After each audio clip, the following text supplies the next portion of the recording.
સમાચારમાં આગળ વાત નવસારી જિલ્લાની જીવાદોરી સમાન જૂજ અને કેલિયા ડેમમાં પાણીની ભરપૂર આવક નોંધાઈ છે। સારા વરસાદના કારણે જૂજ અને કેલિયા ડેમમાં પાણી વધ્યા છે। તો ચોમાસાની શરૂઆતમાં મહિનામાં જ જૂજ ડેમ 58%થી વધુ અને ખરેરા નદી ઉપરનો કેલિયા ડેમ 60%થી વધુ ભરાઈ પણ ગયો છે। જૂજ અને કેલિયામાં પાણીની આવક થતાં ખેડૂતોને રાહત થઈ રહી છે। બંને ડેમમાંથી વાંસદા, ચીખલી અને ગણદેવી તાલુકાના ખેડૂતોને આખા વર્ષ દરમિયાન પીવા માટે અને ખેતી માટે પાણી પૂરું પાડવામાં આવે છે। તો ડાંગ જિલ્લામાં વહેલી સવારથી ધીમી ધારે વરસાદ વરસી રહ્યો છે। જિલ્લામાં સાર્વત્રિક વરસાદથી વાતાવરણ ખુશનુમા થયું છે। જિલ્લામાં અનેક જગ્યાએ પહાડો પરથી ઝરણા વહેતા જોવા મળી રહ્યા છે। તો વઘઈ અને આહવામાં એક ધારો વરસાદ, સાપુતારામાં ઝરમર વરસાદથી આહલાદક વાતાવરણ સર્જાયું છે। અમરેલીમાં રીમઝીમ વરસાદમાં સિંહ યુગલના અદ્ભુત દ્રશ્યો પણ સામે આવ્યા છે। ખાંભાના નિંગાણા ગામ નજીક ડુંગર વિસ્તારમાં ઝરમર વરસાદની મજા માણતું સિંહ યુગલ જોવા મળ્યું। ખાંભા અને ગીરનું રેવન્યુ વિસ્તાર સિંહોનું ઘર માનવામાં આવે છે। ચોમાસાની શરૂઆત સાથે સિંહો ડુંગર પર જોવા મળતા હોય છે। તો નિંગાણા ગામના રેવન્યુ વિસ્તારમાં 2 સિંહનો વિડીયો સોશિયલ મીડિયામાં વાયરલ પણ થઈ રહ્યો છે। સુરેન્દ્રનગરમાં હથિયાર સાથે એકની ધરપકડ કરવામાં આવી છે। મઝરલોડ બંદૂક સાથે ઝડપાયો છે એક શખ્સ। સાહિલ ખાન બિસ્મિલ્લા ખાન મલિકની ધરપકડ, પોલીસે ગુનો નોંધીને વધુ તપાસ શરૂ કરી છે। અન્ય સમાચાર દાહોદથી। દાહોદમાં આરટીઓ ઇન્સ્પેક્ટર દ્વારા માર મારવાનો મામલો સામે આવ્યો।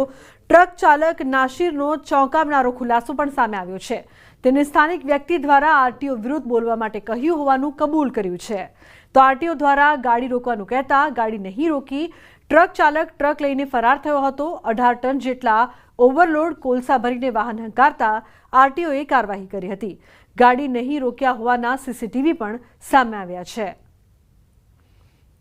તો જે પ્રકારના દ્રશ્યો અહીંયા સામે આવ્યા છે, ટ્રક ચાલક નાસિરે ચોંકાવનારો ખુલાસો આ મામલે કર્યો છે। સ્થાનિકે આરટીઓ વિરુદ્ધ બોલવા કહ્યું હતું તેવું પણ તેણે કહ્યું છે। તો સીસીટીવીના આધારે વધુ તપાસ કરવામાં આવશે। सुबह में मैं आ रहा था टूल नाका पे, आरटीओ साहब ने गाड़ी रुकवाया था। मैंने गाड़ी उधर नहीं रोका था, मैं उधर से भग आया था। आगे साहब ने बैरिकेड लगा दिया था। उस बैरिकेड लगने से मेरा गाड़ी का टायर फट गया था। नहीं, सर ने नहीं मारा था, प्यार से समझाया था, हल्का सा धमकाया था, डंडा चलाया था, डंडा मेरा लगा नहीं था। उधर लोकल बंदे ने बुलाया था, ऐसे बोलो, इसमें बुलवाया था। દરેક વાલીઓ અને વિદ્યાર્થીઓ માટે આંખ ઉઘાડતો એક કિસ્સો પ્રકાશમાં આવ્યો છે। કોલેજમાં પ્રવેશ મેળવો તો યુનિવર્સિટી કોલેજ જરૂર ચેક કરી લેજો। નકલી કોલેજ, નકલી સર્ટિફિકેટનું મોટું કૌભાંડ સામે આવ્યું છે। પાટણ HNGUના દસ્તાવેજોની ચકાસણીમાં મોટો ખુલાસો થયો। વેબસાઇટ પર નકલી કોલેજ ઊભી કરી દીધી હતી। નકલી કોલેજમાં BBA, MBAનો અભ્યાસ કરીને સર્ટિફિકેટ આપી દેવાયા। નકલી કોલેજ, નકલી સર્ટિફિકેટ આપીને છાત્રો સાથે ઠગાઈ પણ કરવામાં આવી હતી। હેમચંદ્રાચાર્ય ઉત્તર ગુજરાત યુનિવર્સિટીની માર્કશીટ એ 6 લેયરમાં છે, એટલે આ માર્કશીટનું કોઈ ડુપ્લિકેશન કરી શકે એમ નથી। પરંતુ આવા ડુપ્લિકેટના માર્કશીટને ધ્યાનમાં લઈને પરીક્ષા નિયામકને તાત્કાલિક સૂચના કરવામાં આવી છે અને પોલીસ સ્ટેશન B ડિવિઝનમાં એ કેસ પણ નોંધવામાં આવેલો છે। વીરાની BBAના જે ડોક્યુમેન્ટ બતાવે છે તો યુનિવર્સિટી અંડર ગ્રેજ્યુએટમાં આવા એક્સટર્નલ કોઈ કેન્દ્રો ચલાવતી નથી। આ બરોડાની અંદર કોઈ નામની જે ઇન્સ્ટિટ્યૂટ છે એ નામે માર્કશીટો છપાઈ અને અહીં વેરિફિકેશન કરાવવામાં આવેલું છે। એટલે આ અંગે પરીક્ષા નિયામકે એનું કડક ચેકિંગ